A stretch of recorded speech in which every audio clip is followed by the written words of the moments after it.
981. Koridor gelap tidak ada habisnya saat Zuo Fan berjalan semakin dalam. Baru setelah sekian lama dia melihat secercah cahaya lampu.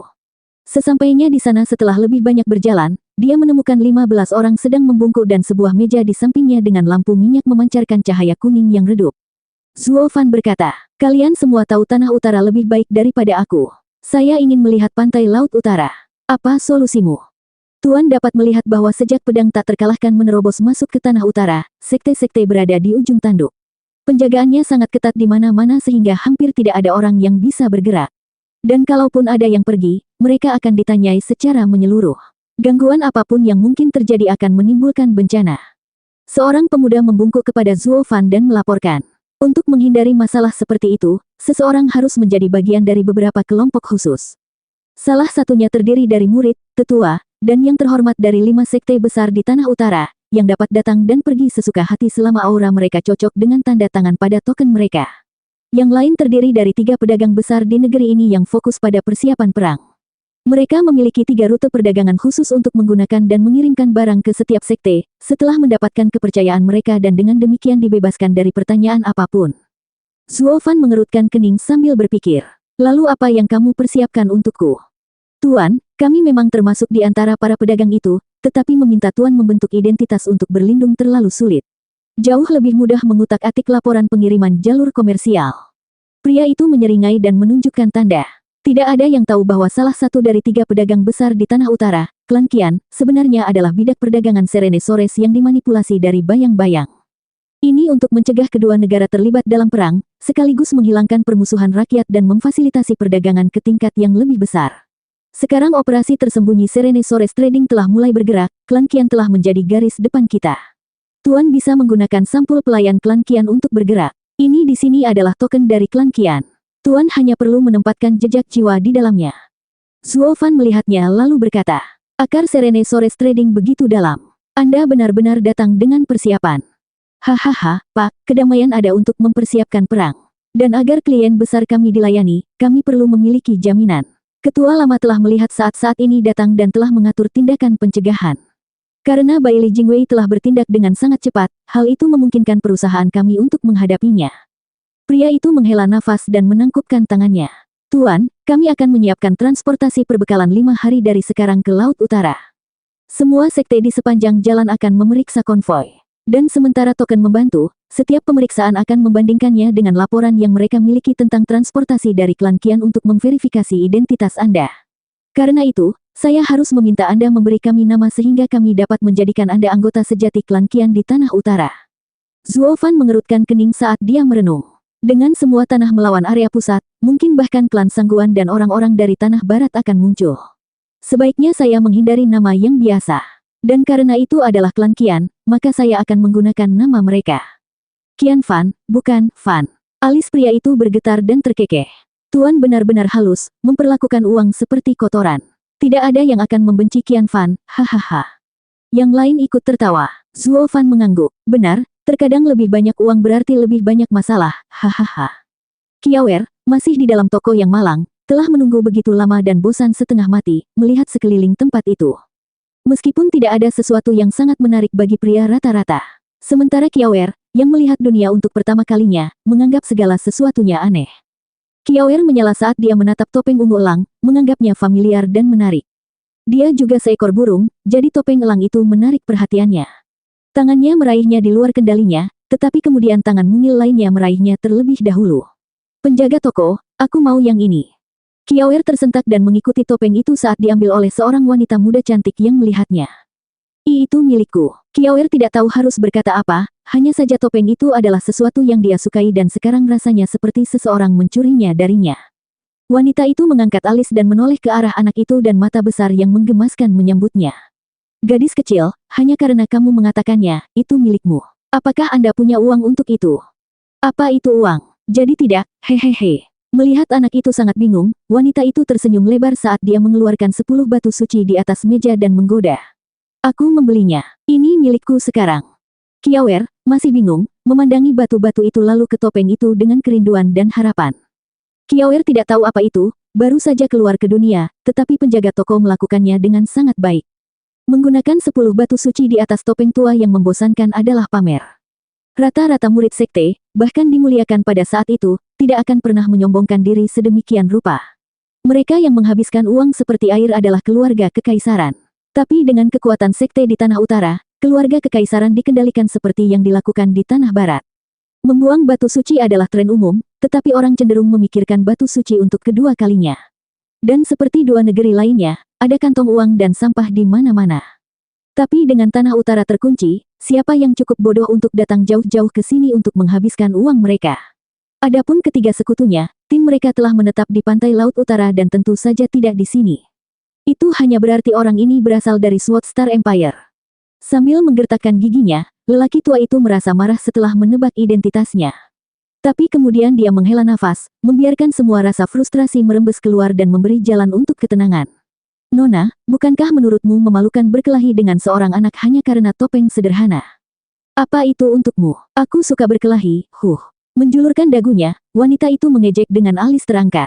Lagi pula aku yang membayar dan wajar saja itu milikku. Jangan beritahu saya bahwa bahkan 10 batu suci pun tidak cukup untuk topeng yang sangat kecil. Pria tua itu menggelengkan kepalanya dan menegakkan punggungnya. Topeng ini terbuat dari bulu binatang spiritual tingkat 1, elang paruh merah, senilai. Jangan mulai saya dengan harga. Berapa harga beberapa bulu binatang spiritual tingkat 1? Wanita itu memperingatkan. Pria tua itu menggelengkan kepalanya. 30 batu roh. Nona, 10 batu suci terlalu berlebihan. Lebih untukmu kalau begitu. Anggap itu sebagai hadiah. Wanita itu mendengus dan mengangkat kepalanya tinggi-tinggi saat dia mencibir pada Kiawer. Gadis, aku tidak pernah kalah dalam hidupku, hehehe. Kiawer mengerutkan kening, menggoyangkan hidungnya yang imut dan menjulurkan bibirnya. Itu hanya berhasil untuk mendorong kegembiraan wanita itu lebih tinggi, mencubit pipinya yang keriput. Bayi kecil, begitu aku selesai, aku akan memberikannya padamu, jika kita bertemu lagi. Jika tidak, mengapa tidak ikut denganku?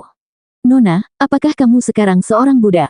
Pria tua itu mengejek. Kamu terlalu keras kepala. Tidak semua hal di dunia bisa dilakukan dengan keras kepala sendiri hanya karena ingin mereka hanya membuangnya nanti saat bosan.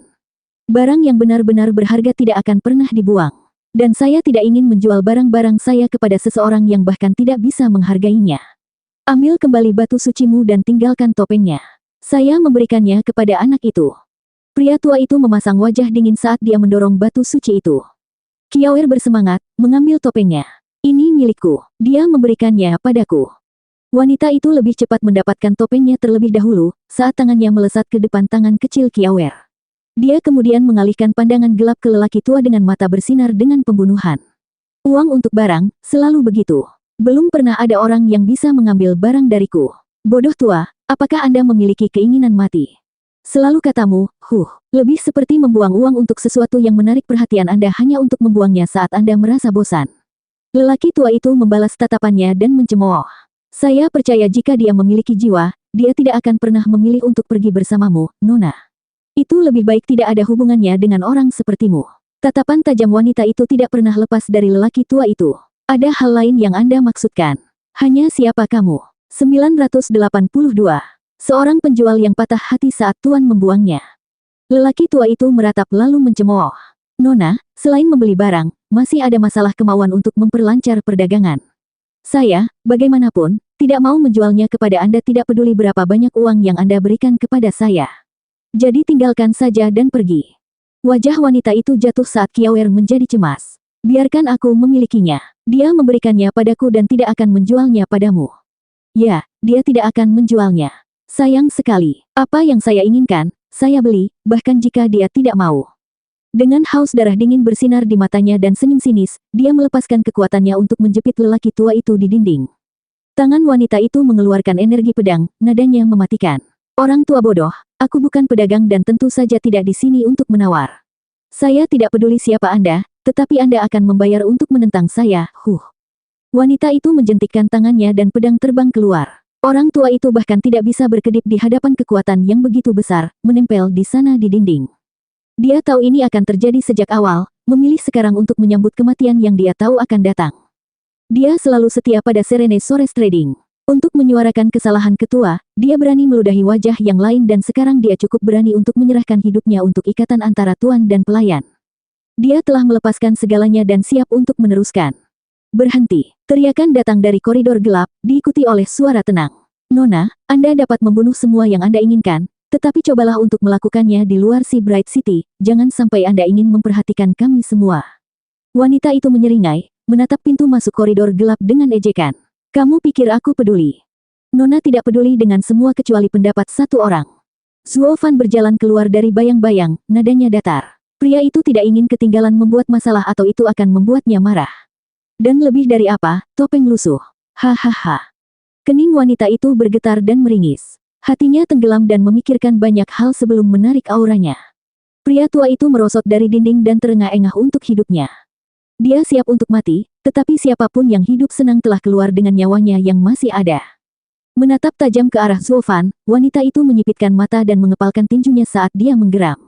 Siapa kamu? Apakah kamu tahu siapa aku? Tidak tahu. Zuo Fan menggelengkan kepalanya dan membungkuk. Aku hanyalah seorang pelayan dari klan Qian di Tanah Utara, Qian Fan. Toko rapuh ini dalam perawatan klan saya dan saya harap Nona akan memaafkan, hahaha.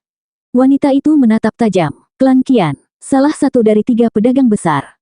Ya, berbohong. Wanita itu meludah. Pedagang hanya peduli pada uang, selalu menimbang untung dan rugi. Kau pikir mereka akan tawar-menawar denganku di toko yang rusak seperti ini? Dan dari penampilanmu dan wajahmu yang tanpa ekspresi, kamu juga bukan sembarang orang, untuk tidak berkedut di bawah niat membunuhku. Tidak mungkin klan kecil Qian memiliki seseorang sepertimu sebagai pelayannya. Siapa kamu? Zuo Fan membungkuk sedikit dengan senyum lebar. Terima kasih atas pujiannya Nona. Untuk siapa saya, tidak perlu ditanyakan, yang penting bagaimana saya tidak perlu bertanya siapa Nona. Singkatnya, aku bukan ancaman untuk Nona dan jika Nona tidak melihatku sebagai musuh, kita masing-masing dapat menempuh jalan kita sendiri. Ada banyak jalan bagi kita berdua untuk tidak pernah berpotongan, hahaha. Tapi kamu sudah tahu siapa aku. Wanita itu bingung bagaimana seseorang baru saja muncul yang mempengaruhi dirinya. Siapa dia?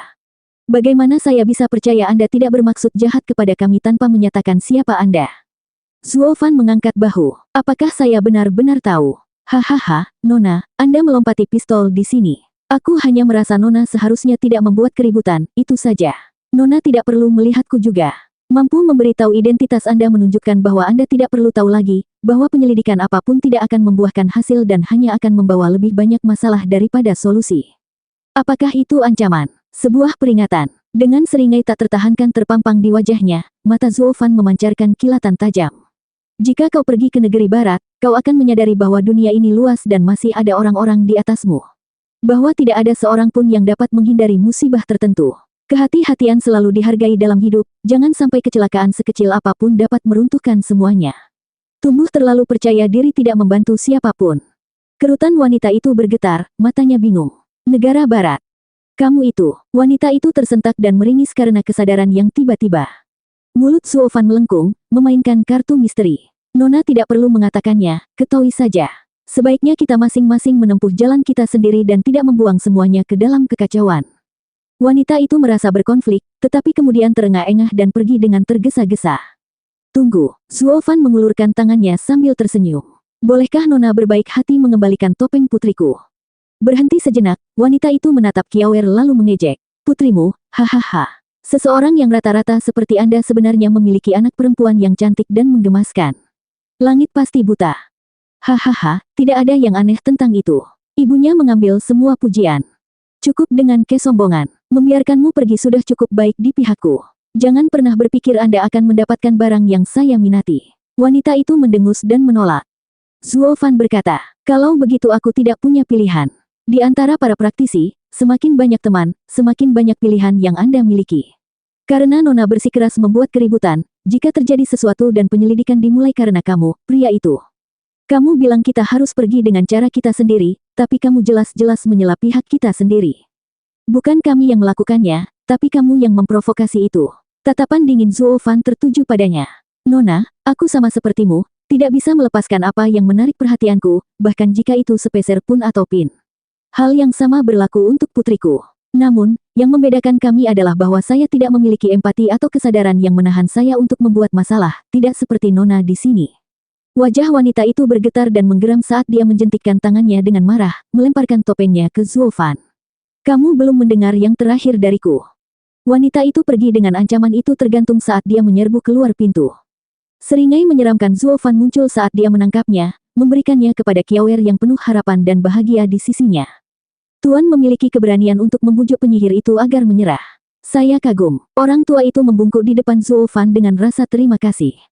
Zuo Fan tersenyum. Kamu tahu siapa dia? Dari daerah pusat. Mata lelaki tua yang memudar itu bergetar saat dia menghela nafas. Intel mengatakan para ahli perkasa telah menginvasi tanah utara, 10 pangeran kekaisaran dan pedang tak terkalahkan memimpin 5 raja pedang. Di antara 9 raja pedang, satu-satunya wanita adalah Raja Pedang Hujan Dingin, Bai Li Yuyu. Zuo Fan mengangguk. Itu dia. Lalu bagaimana Tuan Muda berhasil menakut-nakuti dia? Takut akan konsekuensi. Zuo Fan berkata, dia hanya takut pada satu orang, pedang tak terkalahkan Bai Li Yutian. Mereka telah menginvasi tanah utara namun tidak menunjukkan diri karena Bai Li Yutian menuntut agar mereka menjadi halus. Semua penantian ini adalah saat yang tepat untuk menyerang. Aman untuk mengatakan bahwa gangguan apapun yang mereka sebabkan sebelumnya akan membuatnya murka. Jadi saya pikir dia lebih takut padanya daripada dibodohi. Itu sebabnya saya tidak takut padanya sama sekali. Pria tua itu merenungkan kata-katanya dan mengangguk, lalu mengapa dia mengembalikan topeng itu? Dia bisa saja takut lagi. Zuo Fan tersenyum. Bai Li Yutian tidak akan mengambil kemenangan dalam operasi ini, tetapi sekarang mereka memiliki seseorang yang mengganggu bisnis mereka, hahaha. Siapapun yang menyebabkan bencana ini pasti akan menjadi sasaran kemarahan Bai Li Yutian. Tapi siapa yang bisa menghalangi mereka ketika mereka memiliki kekuatan seperti itu? Pernahkah kamu mendengar tentang masalah di Tanah Barat? Zuo Fan melihat ke samping padanya. Intelijen perusahaanmu seharusnya tahu bahwa Bai Li Jingwei memiliki orang-orang yang melihatku di Tanah Barat dan harus mengetahui peristiwa mengerikan itu. Gunung Iblis. Tepat. Zuo Fan mengangguk dengan kilatan di matanya. Gunung Iblis terlalu tidak dikenal sambil menunjukkan kekuatan yang belum pernah terjadi sebelumnya. Itu menyebabkan 9 raja pedang dan bahkan pedang tak terkalahkan menjadi lelah. Manusia takut akan hal yang tidak diketahui, jadi saya mengisyaratkan bahwa saya berasal dari Gunung Iblis. Semakin kuat saya muncul, semakin lemah perasaan mereka. Karena dia hampir tidak tahu apa-apa tentang saya, dia takut melakukan apapun yang dapat menimbulkan masalah. Mungkin Devil Mountain bukan apa-apa, tetapi jika memang demikian, rencana mereka akan digagalkan dan siapa yang akan dilawan oleh Invincible Sword? Hahaha, itu artinya siapapun yang menarik perhatian Devil Mountain adalah salah satu iblis yang malang. Ini adalah salah satu tanggung jawab yang tidak mampu dia tanggung. 983. Pria tua itu memutar janggutnya dan meluangkan waktu untuk menjalankan kata-katanya di benaknya sebelum berkata kepada Zuo Fan. Tuan benar-benar luar biasa, wawasan musuh yang begitu dalam setelah satu kali melihat. Saya tidak tahu apa yang Tuan Muda kedua lihat pada Tuan untuk mempercayai Anda, tetapi sekarang saya tahu. Visi Tuan Muda kedua tidak ada bandingannya. Hahaha, tidak perlu untuk itu. Anda membuatnya terdengar seperti dia mengajak saya bergabung. Zuo Fan menekankan posisinya yang terdepan dalam semua ini. Pria tua itu berhenti sejenak lalu mengangguk. Ya, kami adalah pelayan setia Anda, Tuan. Tapi aku punya satu keraguan. Apakah Tuan berasal dari Gunung Iblis itu? Gunung Setan. Mata Zuo Fan bergetar seolah-olah karena ketakutan, tetapi kemudian dia menunjukkan senyuman ketika dia menoleh ke lelaki tua yang penuh harapan itu. Apakah kamu percaya ada hal seperti itu di dunia? Terkejut, lelaki tua itu ragu-ragu sebelum menggelengkan kepalanya. Itu karena saya tidak tahu seberapa luas dunia ini sehingga saya meminta Tuan untuk mengklarifikasi. Kebenaran bisa menjadi kebohongan karena kebohongan bisa berubah menjadi kebenaran. Ketiadaan sesuatu tidak menyangkal atau membuktikan keberadaannya. Mata Zuo Fan bersinar dan tertawa pada dirinya sendiri. Tidak masalah jika hal seperti itu ada, hanya saja orang-orang mempercayainya. Jika tidak ada sekarang, tidak ada yang menghentikannya untuk muncul nanti, bukan? Hahaha. Wajah lelaki tua itu berkedut dan matanya tiba-tiba membelalak, menatap Zuo Fan dengan lebih hormat. Dia memberikan pukulan yang dalam penuh dengan kekaguman. Tuan itu seperti dewa, menyiapkan panggung yang begitu besar, menarik para pejabat, kaisar dan pengemis. Tapi jika nama itu terbukti palsu, bukankah model perusahaan Anda tidak memperhatikan orang? Biarkan itu menjadi nyata seiring berjalannya waktu. Zuo Fan menyeringai. Orang tua itu mengerti dan tampak berterima kasih.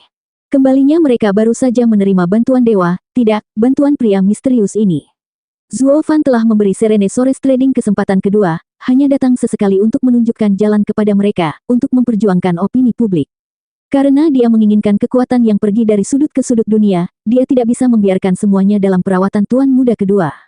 Wu Randong hanyalah seorang pemandu, sedangkan pemimpin perusahaan yang sebenarnya adalah seorang pria dengan bakat dan visi. Membuat namanya dikenal dan memamerkan keahliannya adalah salah satu dari banyak langkah yang harus diambil untuk membuatnya jadi. Berjalan menuju Kiawer yang pusing bermain dengan topeng barunya, Zuo Fan pergi bersamanya.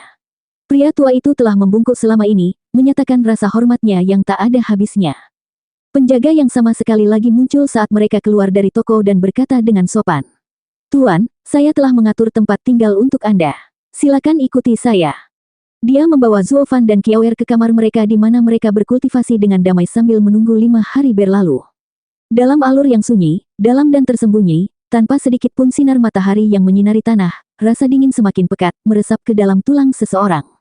Di tempat yang membekukan inilah kira-kira selusin pria duduk di tanah lembab. Pemimpin mereka adalah seorang lelaki tua dengan mata tajam dan semangat yang kuat. 4 orang yang paling dekat dengannya adalah 4 Raja Pedang Baili. Dan di belakang mereka ada 10 anak muda, dengan putra mahkota memimpin pangeran lain dari keluarga kekaisaran. Mereka datang bersama patriark dan raja pedang mereka untuk belajar dalam perjalanan ini dan tumbuh, untuk melanjutkan warisan klan terkuat. Wosh! Seorang wanita cantik tiba-tiba muncul di hadapan mereka, lalu mulai menjentikkan tangannya dengan marah dan menendang kakinya sebelum menjatuhkan diri di samping keempat raja pedang dengan napas dalam untuk memulai mediasi. Bagaimana Anda bisa berkultivasi dengan pikiran yang gelisah? Baili Yutian berbicara, membuka matanya. Yuyu, apa yang terjadi? Apakah ada berita dari Jingwei? Yang lain juga melihat ke atas, dengan Bali Yulei mengerutkan kening dan memarahi Bali Yuyu. Yuyu, apa masalah sebenarnya menjadi begitu marah? Anda mengganggu meditasi patriark. Apakah Anda menemukan sesuatu yang menjadi pertanda buruk bagi kami? Maafkan aku, patriark, aku tidak bersungguh-sungguh. Dia berdiri dan membungkuk ke Baili Yutian dalam ketakutan, memperhatikan dari sudut matanya untuk setiap gerakan darinya. Wajahnya tetap tanpa ekspresi, seperti danau yang tenang. Baili Yutian akhirnya berdiri dan berbicara tanpa memandangnya. Bicaralah dulu baru kamu bisa minta maaf. Anda tahu saya paling benci ketika orang mulai mengamuk seperti sekelompok anak-anak. Jangan bertingkah seperti ini lagi tanpa alasan saat aku ada. Aku tidak akan. Bali Yuyu buru-buru membungkuk. Sesuai perintah patriark, saya pergi untuk memeriksa daerah tersebut dan tidak menemukan sesuatu yang aneh. Perdana Menteri belum bergerak, tapi... Apa? Dalam perjalanan pulang, aku bertemu seseorang. Nada suara Bali Yuyu melemah saat dia ragu-ragu. Baili Yulei mengerutkan kening dan menyela. Seseorang? Siapa? Apakah dia ada hubungannya dengan kita? Apa yang membuatmu begitu gelisah hingga tidak bisa tenang? Dia, aku baru saja bertemu dengannya, tapi sepertinya dia berasal dari Gunung Iblis. Gunung Iblis, sekte misteri dari Tanah Barat. Bali Yuyu tegang saat dia mengucapkannya, hanya untuk Baili Yulei tiba-tiba berteriak. Informasi yang kami dapatkan dari Tanah Barat mengatakan bahwa penguasa Gunung Iblis begitu kuat sehingga dapat menyaingi patriark, dan membuat ahli terkuat di Tanah Barat duduk diam sementara dia menghancurkan 5 sekte tanpa banyak peringatan. Bagaimana seseorang dari Gunung Iblis bisa muncul begitu saja di Tanah Utara? Patriark, kita tidak hanya menghadapi aliansi 4 negeri tapi juga kekuatan tak dikenal ini. Wajah Baili Yutian sedikit berubah lalu dia berbicara dengan dingin. Yulei, apakah kamu baru saja mengatakan penguasa Gunung Iblis bisa menandingiku? Tidak pernah. Dia tidak bisa mencapai level patriark, tapi dia jauh lebih kuat dari Raja Pedang. Baili Yulei bergidik saat melihat fokus pemimpinnya. Dia tahu praktisi tidak pernah suka dibandingkan dan bergegas untuk menjelaskan. Baili Yutian terkekeh, matanya dingin. Yulei, bukankah aku sudah memberitahumu? Anda tidak harus berjalan di atas pin dan jarum di sekitar saya dan hanya mengatakannya seperti itu. Menurut orang-orang di Tanah Barat, penguasa Gunung Iblis, Overlord Nine Serenities, telah lama melampaui kekuatan surga. Tidak perlu terlalu berhati-hati di sekitarku. Menjadi lebih baik atau lebih rendah dariku, tidak ada apa-apa selain kata-kata yang sia-sia. Apa kau pernah melihatnya? Oh, benar, Patriark. Kami tidak pernah melihatnya dan tidak banyak orang dari negeri barat yang melihatnya juga. Dengan bagaimana desas-desus beredar, itu pasti digelembungkan. Menyeka keringat dingin di alisnya, Baili Yulei tertawa kering. Patriark tahu untuk tidak mempercayai desas-desus, tidak ketika mereka dihias setiap kali mereka meninggal. Mungkin ini adalah rencana negeri barat, untuk mengintimidasi kita. Mungkin Gunung Iblis bahkan tidak ada, juga tidak ada ahli seperti itu. Baili Yutian mengangguk. Ya, meski kemungkinan seperti itu memang ada banyak orang yang mencari ketenaran dan kekayaan. Dunia tidak kekurangan orang dengan pikiran yang berbahaya. Ini mungkin rencana Tanah Barat. Menjadi halus tentang menciptakan Gunung Iblis dari ketiadaan untuk menakut-nakuti saya dan menjaga kedamaian lebih lama. Patriark benar, tapi pria Gunung Iblis ini benar-benar ada. Baili Yulei memuji lelaki tua itu, tetapi kemudian Baili Yutian mengganti topik.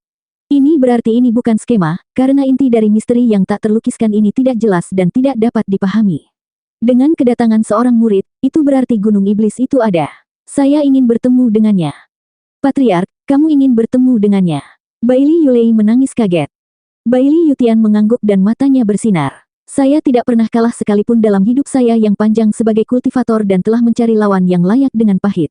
Sekarang orang fana ini muncul, saya bersemangat. Saya berharap sebelum perang mulai melihat muridnya dan mengujinya. Itu ide yang bagus, hahaha. Bailey Yutian tertawa dan menoleh ke Bali Yuyu. Yuyu, ceritakan semuanya tentang pertemuanmu dengannya. Saya perlu menilai dia. 984. Ya, Patriark. Atas perintahnya, Bailey Yuyu membungkuk sekaligus dan menceritakan semuanya. Bailey Yutian menyipitkan mata. Yuyu, kamu adalah ahli genesis stage puncak, bahkan dengan harta iblis yang menyembunyikan kultivasimu yang sebenarnya, tetapi saat kamu melepaskan haus darahmu, anak itu melihat kekuatan dan identitasmu. Namun terlepas dari semua itu, anak anjing Radiant Stage lapisan ketiga tidak takut pada Anda, menggunakan kata-kata persuasifnya untuk mundur, bahkan tanpa topeng. Sungguh semangat yang langka yang dia miliki.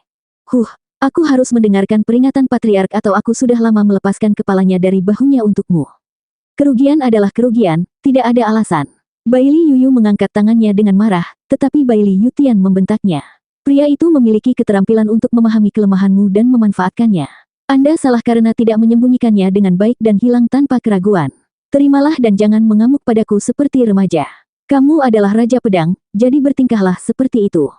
Wajah Bailey Yuyu bergetar saat dia menarik napas dalam-dalam dan membungkuk dalam-dalam, meski dendam hanya membusuk di dalam dirinya. Bailey Yutian mengangguk. Yuyu, besok kamu akan memata-matai anak itu dan mengukur reaksinya. Saya ingin melihat bagaimana murid Gunung Iblis dibandingkan dengan murid klan Bailey kami. Mata-mata, itu saja. Ya, mata Bailey Yutian berkilat, dan aku bahkan akan mengizinkanmu untuk membunuh kali ini, tidak ada larangan. Bailey Yuyu bersemangat. Terima kasih banyak, Patriark. Mari kita lihat bocah itu menjadi sombong lagi. Tetapi, Bailey Yutian menerobos ke dalam kesempatannya yang menggembirakan. Satu-satunya yang tidak Anda targetkan dalam pembunuhan besar-besaran Anda adalah murid Devil Mountain. Bailey Yuyu bergidik. Tapi Patriark, pertama-tama kamu bilang aku bisa membunuh dan sekarang kamu bilang bukan dia. Lalu apa? Aku ingin mengujinya, bukan untuk membunuhnya. Bailey Yutian menarik napas dalam-dalam. Seperti tuan, seperti murid. Saya ingin melihat bagaimana murid Gunung Iblis dibandingkan dengan klan kami. Apakah dia akan tetap berwajah datar dengan penyihir gila karena darah panas di tumitnya? Hahaha, ini akan menjadi ujian yang hebat. Hati Bailey Yuyu berkedut. Patriark, saya pikir saya adalah Raja Pedang yang Anda sendiri berhak, kenapa tiba-tiba saya menjadi penyihir gila? Tunjukkan rasa hormat setidaknya. Bailey Yutian tidak peduli, menyeringai pada dirinya sendiri. Bailey Yulei mengerutkan kening. Patriark, dengan Yuyu mendatangkan malapetaka di Tanah Utara, itu akan membawa perang semakin dekat. Lalu penempatan Jingwei. Tidak apa-apa, Bailey Yutian memotongnya. Jingwei adalah Perdana Menteri dan menghargai kemenangan kekaisaran. Sementara saya hanya keluar untuk menemukan lawan yang layak untuk dipelajari dan memahami dunia dengan lebih baik untuk mendapatkan kekuatan yang lebih besar. Apapun yang menghalangi jalanku, bahkan kepentingan kekaisaran, harus minggir, mengerti. Mereka semua bergidik di dalam dan membungkuk. Ya, Patriark. Dengan tidak adanya bisnis, sekarang saatnya untuk masalah pribadi. Pak, Bailey Yutian berubah menjadi dingin sekali lagi dan menjentikkan tangannya sambil menatap Bailey Yuyu. Kekuatan yang keras dan kuat menghantamnya, memutarnya 3 kali sebelum terbanting ke tanah dengan suara berderak dan mengeluarkan darah dari mulutnya. Bailey Yuyu memulai. Patriark, aku memintanya untuk mengintai, namun dia pergi ke toko barang bekas. Wanita sangat berubah-ubah. Nada suara Bailey Yutian sedingin tatapannya. 1000 cambukan harus meluruskannya. Yulei, kamu akan menegakkan hukuman lalu suruh dia melanjutkan tugasnya. Ya, mereka semua membungkuk tanpa pilihan, dengan Bailey Yuyu bahkan tidak berkomentar, meski pipinya bengkak. Bailey Yutian kembali ke tempat duduknya, dengan yang lain bergegas melakukan hal yang sama. Bailey Yulei menghela nafas dan membawa Bailey Yuyu ke balik pepohonan dan retakan tajam membelah udara. 1000 cambukan kemudian, Bailey Yuyu terhuyung-huyung dengan keringat merusak wajahnya sementara darah merembes dari punggungnya yang terkoyak. Dia, bagaimanapun, menahan rasa sakit, mengertakkan gigi dan membungkuk ke Bailey Yutian sebelum terbang ke misinya. Bailey Yulei mengepalkan cambuk di tangannya, mendesah saat dia kembali ke tempat duduknya. 5 hari kemudian, karavan Qian sudah siap. Zuo Fan, pramugari palsu, memimpin kereta yang ditarik oleh binatang spiritual tingkat 3 sambil dikawal oleh 15 penjaga, 15 yang sama yang dia lihat di ruangan gelap itu. Dengan teriakan, binatang spiritual meraung dan menarik angkutan berat dengan cepat, sementara orang-orang duduk di dalam tempat yang hangat dan ada anggur. Meskipun ada sesuatu yang terasa aneh karena suatu alasan, mereka terus merasakan hawa dingin merayapi tulang belakang mereka sesekali. Melihat keluar dengan kewaspadaan, mereka melihat seorang wanita dingin mengikuti dari belakang dengan seringai menakutkan yang membuat mereka menggigil. Tuan, mengapa wanita itu terus menatap kita? Menarik Zuofan ke jendela, penjaga itu menunjuknya. Transportasi kita dirahasiakan di wilayah utara, jadi kenapa kita punya ekor? Zuofan tersenyum. Tidak apa-apa, hanya salah satu dari 9 Raja Pedang, Bali Yuyu dari area tengah. Terakhir kali kami sedikit berselisih, jadi sekarang dia datang untuk menakut-nakuti kami.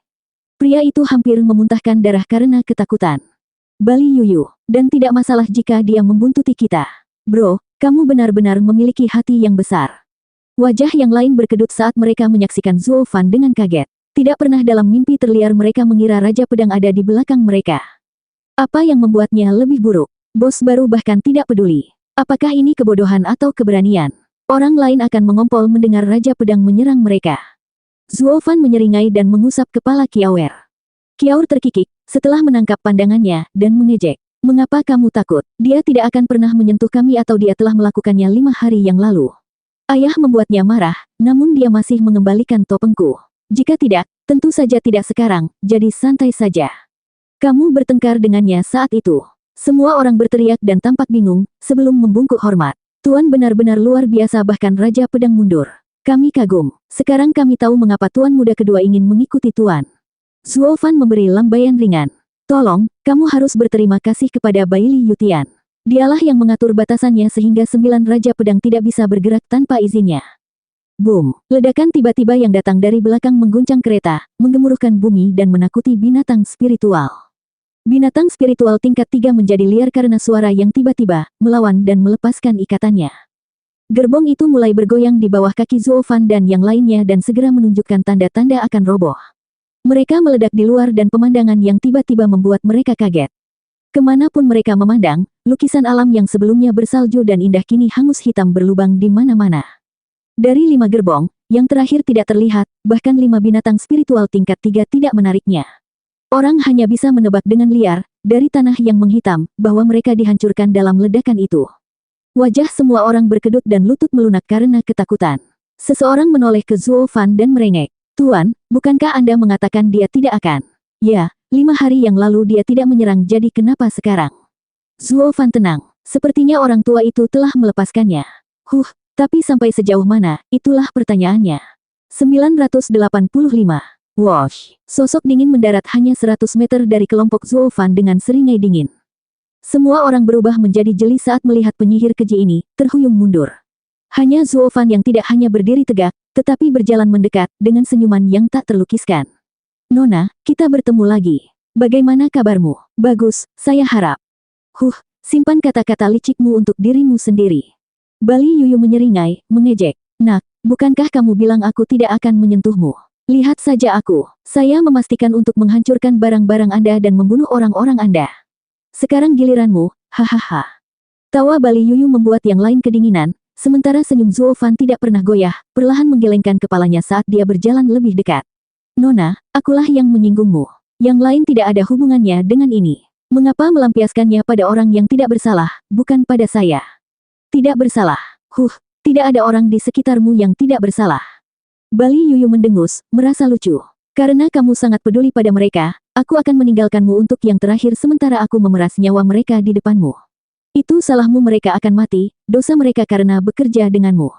Zuofan menghela nafas. Haruskah melibatkan pengamat dalam perselisihan orang lain bukanlah cara yang tepat. Inilah saya, tepat di depan Anda, jadi jika Anda akan membunuh seseorang, bunuh saya. Setidaknya aku akan menjadi yang pertama mati sebelum mereka. Tidak semuanya berjalan sesuai keinginanmu. Semakin Anda ingin mengorbankan diri dan meringankan kejahatan Anda, semakin saya ingin menyelamatkan Anda untuk yang terakhir dan membiarkan mereka mati di depan Anda, karena Anda. Aku akan menyesal memakanmu di dalam sebelum aku pindah ke kamu. Ini yang kamu dapatkan karena membuatku kesal. Bali Yuyu menggeram sambil memelototi Zuofan yang terus mendekat. Bukankah kamu dari tempat itu? Bukankah kamu tangguh?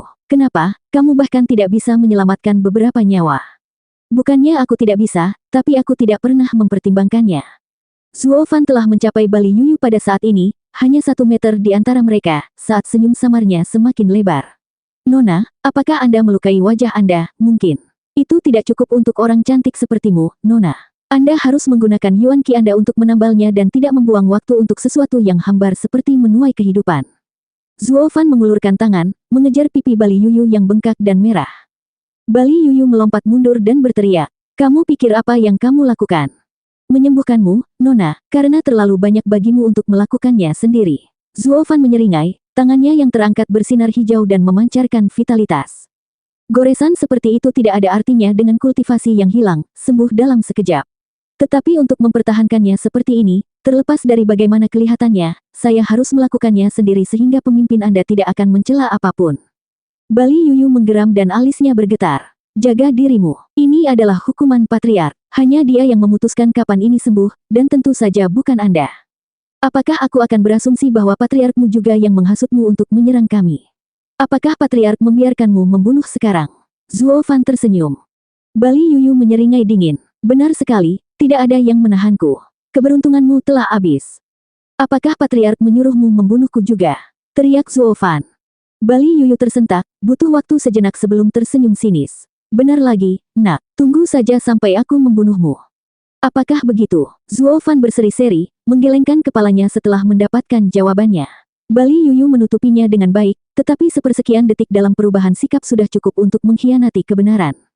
Baili Yutian memang menyuruhnya melakukan pembunuhan, tapi sampai batas tertentu. Orang tua ingin mengujiku, atau lebih baik lagi, menguji murid-murid Devil Mountain dan Overlord Nine Serenities. Hahaha, terima kasih, Gunung Iblis, kamu akhirnya hidup sesuai dengan nama palsumu dengan menggunakan yang terkuat di wilayah fana. Itu berarti bahkan 9 Raja Pedang akan membutuhkan persetujuan eksplisitnya sebelum menyentuh siapapun dari Gunung Iblis. Harus kukatakan, nama itu pasti ada kegunaannya. Menyeringai dengan percaya diri, mata Zuo Fan bersinar dengan wawasan. Bali Yuyu, Raja Pedang yang agung dan dihormati, diliputi oleh perasaan yang sangat buruk, yang diliputi ketakutan. Zuo Fan terlalu tidak dikenal yang merampas semua kepercayaan dirinya. Bali Yuyu menjadi sangat marah, tidak dapat menerima senyum puasnya yang mengejek. Apa yang kamu tersenyum? Kamu tidak percaya aku bisa membunuh? Oh, aku percaya baik-baik saja. Anda pasti memiliki keinginan untuk membunuh saya. Itu sebabnya saya di sini, di depan Anda, atas belas kasihan Anda yang lembut. Zuo Fan melambaikan tangan dan kembali berjalan menuju Bali Yuyu. Mereka begitu dekat sekarang, mereka praktis bisa menyentuh. Bahkan nafas mereka terasa hangat di sisi lain, meski cuaca dingin. Bali Yuyu memerah dan melompat mundur lagi, membuat jarak di antara mereka dan panik. Apa yang kamu lakukan? Datang ke depan Nona, siap untuk ditangkap dan menyerahkan leherku. Zuo Fan mengangkat alis mengejek. Mengapa? Apakah Nona membencinya karena saya benar-benar memahami situasi saya yang tidak berdaya dan menerimanya? Bibir Bali Yuyu bergetar saat dia melihat senyum Zuo Fan yang cerah dan tak tertahankan dengan wajah merah dan pikiran kosong. Dia adalah Raja Pedang yang perkasa dari Kekaisaran Bintang Pedang di daerah pusat. Siapapun dan setiap orang, hampir, harus mengikis dan membungkuk di kakinya, bahkan memujanya. Lalu kenapa seseorang begitu berani dan melanggar ruang pribadinya dengan senyum main-main? Bali Yuyu kehilangan akal sehatnya, menunjuk Zuo Fan. Tetap di sana, jangan mendekat. Jangan berpikir aku akan melepaskanmu dengan mudah. Saya pasti akan menyiksa Anda dan membiarkan Anda merasakan kengerian yang nyata saat saya membunuh orang-orang Anda, satu setiap hari. Siapa yang tahu kapan giliran Anda akan tiba saat Anda berkubang dalam keputusasaan. Bali Yuyu tidak lagi memandang Zuo Fan dan menghilang. Hanya jejak kaki di salju yang menjadi bukti bahwa seorang wanita anggun dan kejam pernah ada di sini. Zuo Fan menggelengkan kepalanya dan berjalan kembali ke yang lain. Orang-orang, lihat gerbongnya. Kita lanjutkan. Tidak ada yang bergerak, terlalu kaget untuk bereaksi. Mata mereka dipenuhi dengan rasa hormat dan kagum. Apa yang salah denganmu? Mulai bekerja. Zuo Fan mengerutkan kening dan meneriaki mereka. Mereka tertawa cekikikan namun tidak terburu-buru untuk melakukan pekerjaan mereka. Tuan, apakah Anda baru saja menggoda Raja Pedang Hujan Dingin? Kamu sangat hebat, bahkan melakukannya dengan penyihir haus darah. Bam! Zuo Fan memukul mereka di tempat. Hentikan obrolan tidak masuk akal. Saya hanya menguji batas kemampuannya. Dan apakah kamu menemukan mereka? Tentu saja. Zuo Fan menyeringai. Orang itu mendapat kendali bebas dari Bailey Yutian untuk mulai membunuh, tapi satu-satunya yang tidak bisa dia sentuh adalah aku. Saya memberinya banyak alasan dan kesempatan untuk mengakhiri saya saat itu juga, tetapi dia tidak pernah melakukannya. Sementara dia bersandar pada alasan, itu bukan gayanya.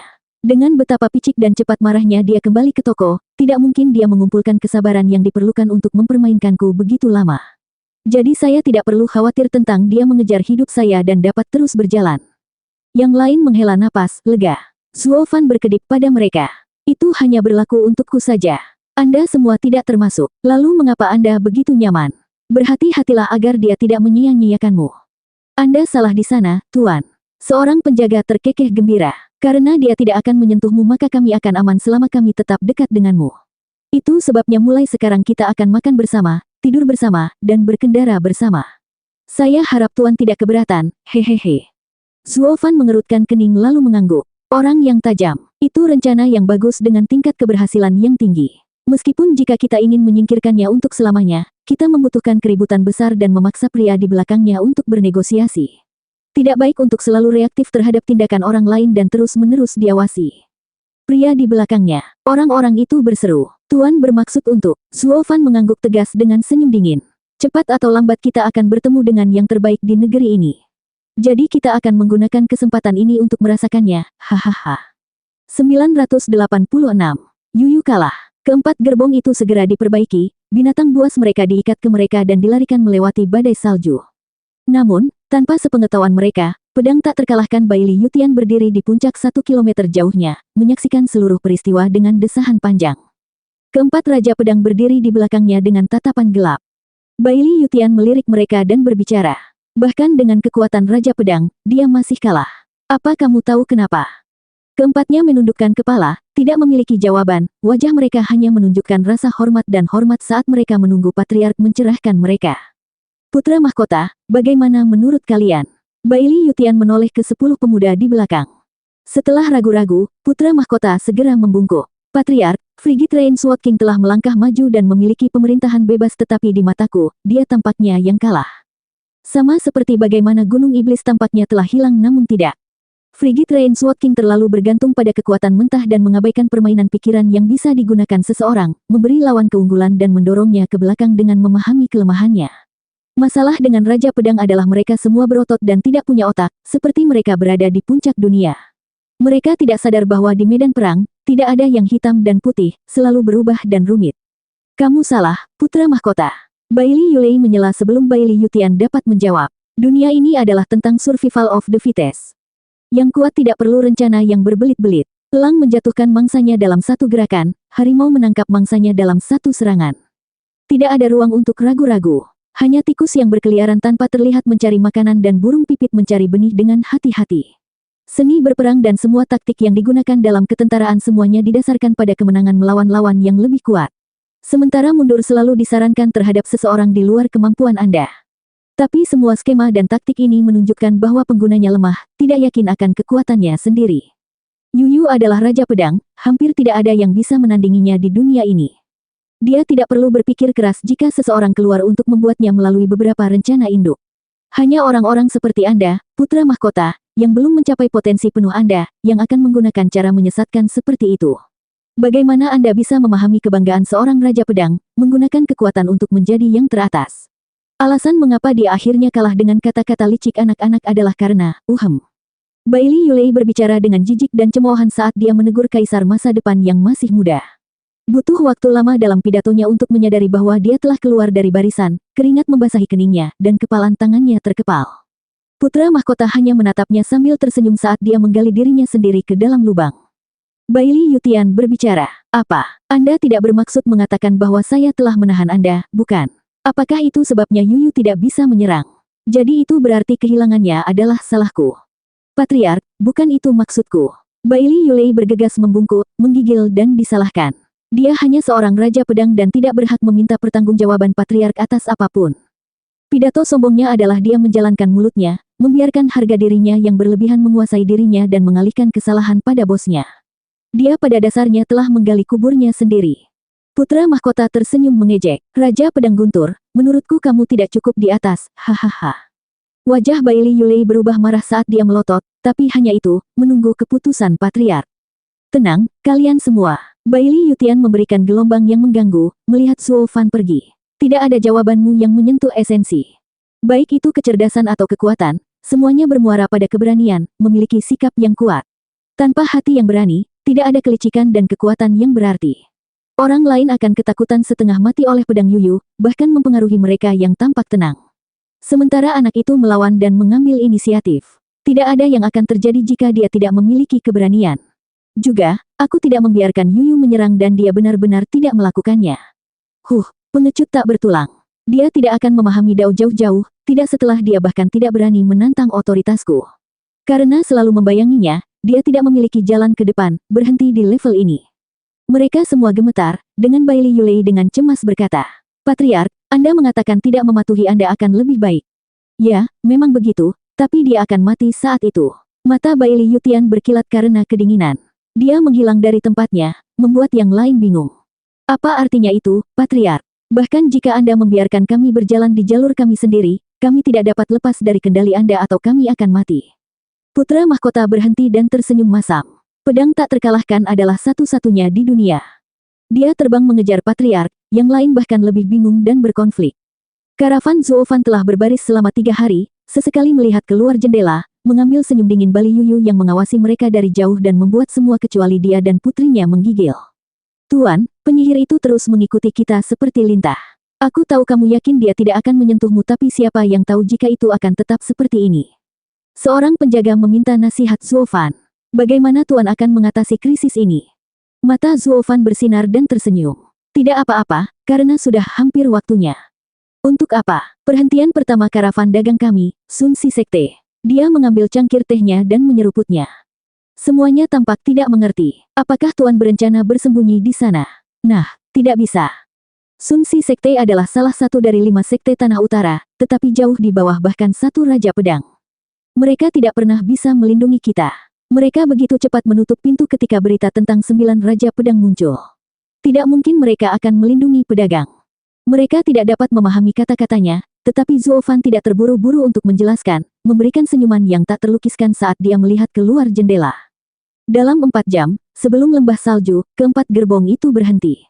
Zuo Fan dan selusin penjaga melangkah keluar dan membungkuk kepada penjaga di luar lembah. Kelompok klan Qian ada di sini. Saya meminta senior Sun Si Sekte untuk mengizinkan kami lewat. Ini token klan saya. Penjaga itu mengeluarkan tokennya sendiri, identik dengan milik Zuo Fan, dan melemparkannya ke belakang. Itu menghilang begitu saja, kembali hanya 15 menit kemudian. Ruang itu kemudian melengkung dan lembah itu memiliki bentuk jalan es di tengahnya. Penjaga itu menatap Zuo Fan dan mengangguk. Semua orang naik ke 4 gerbong dan memasuki wilayah yang aneh. Ada riak lain di udara dan jalan es menghilang di belakang mereka, kembali menjadi lembah salju biasa. Wosh! Bali Yuyu melintas tidak jauh, melotot dengan angkuh. Mau sembunyi di Sun Si Sekte, kan? Lalu aku akan menunggu di sini. Yang pertama keluar akan menjadi yang pertama mencicipi pedangku. Mari kita lihat kamu tetap tenang, bocah. Kereta Zuo Fan baru saja masuk dan 50 orang di Seoul Harmony Stage mengelilingi mereka dengan pandangan waspada. Pemimpinnya adalah pria paruh baya berbaju putih dengan kumis terbelah untuk membuatnya tampak licik. Tidak perlu khawatir, semuanya, hanya karavan dagang biasa. Harap tunjukkan token Anda untuk menilai identitas Anda sebagai klan Qian. Oh, Eksekutif Chao, siapa lagi kita? Kami sudah melakukan rute ini berkali-kali sekarang, hehehe. Seorang penjaga tertawa sambil memberikan tokennya kepada seorang murid. Eksekutif Chao mengangguk. Oh, penjaga Wu, saya yakin mengenali Anda, telah sering ke sini, tetapi akhir-akhir ini tegang dan tidak ada salahnya untuk berhati-hati. Dia melihat ke orang-orang di sekitarnya dan mulai memeriksa tanda tangan token dengan pengguna untuk melihat apakah tidak ada tikus yang masuk. Semuanya diperiksa, mengikuti giliran Zuo Fan saat dia membungkuk dan memberikan slip giok. Eksekutif Chao, ini daftar karavannya. Kamu, saya Qian Fan, pelayan klan Qian. Zuo Fan menyeringai aneh. 987.